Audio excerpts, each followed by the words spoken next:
So, folks, you know what? Acceptance can be the answer to all my prayers, even when I don't understand stuff. And that is the subject of the riff. There are always things in life I don't understand. I bet you a lot of people feel that way. How did this happen? How did that happen? Why did it happen? It makes no sense. Somehow we have to accept these decisions, even if we don't like them or understand them. So, let me begin. The Supreme Court ruled that Joe Biden's appointee to the Federal Trade Commission, as Lydia described, could be fired by President Trump. Now, Justice Neil Gorsuch, writing for the court's decision, said, and I'm going to quote, "Independent agencies are not so independent after all, period," end quote. Well, good for Mr. Gorsuch. Now, I like that. Makes perfect sense to me.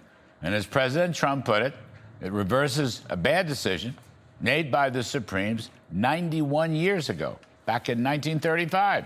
And it gives the chief executive true executive authority. He defines, quote, cause. But what I don't understand now is how the Supremes let Lisa Cook off the hook regarding the Federal Reserve. They decided at least one so-called independent agency was truly independent and cited it long time ago, 200 years ago, for the first and second banks of the United States, okay? Long time ago.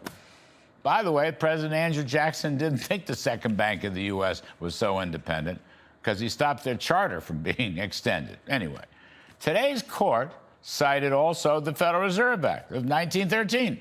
That's a long time ago. Many folks believe that central bank charter was highly ambiguous. And if presidents have the authority to appoint chairs and governors, they should have the same authority to fire them. Then Justice Kavanaugh writes, now here's the clincher, quote, "Today's interim ruling does not decide whether the president may lawfully remove Governor Cook for cause."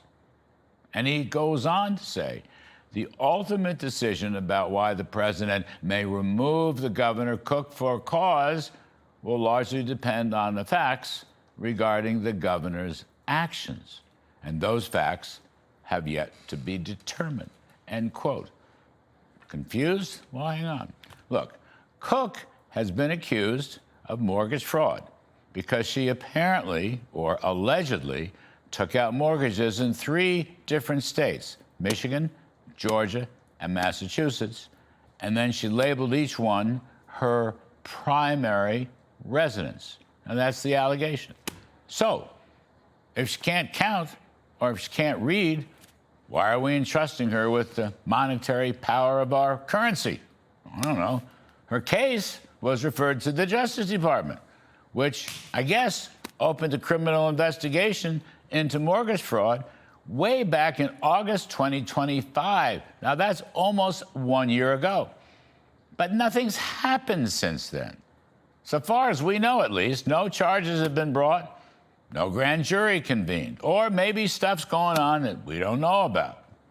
Justice Kavanaugh's comment, however, suggests that Cook may yet get busted and tossed off the Federal Reserve Board. The president wrote on Truth Social that the Supremes just sent it back on a strictly procedural basis. But the issue of firing her for cause was never settled. No, it sounds like Mr. Trump is right. But here you have an independent agency that's not so independent. That's the FTC. But then you have an independent agency that may be very independent. That's the Federal Reserve Board. But we don't actually know. Which is it? So for now, I'll just say acceptance is the answer to all my prayers. But I don't really understand any of it. And that's the riff. How about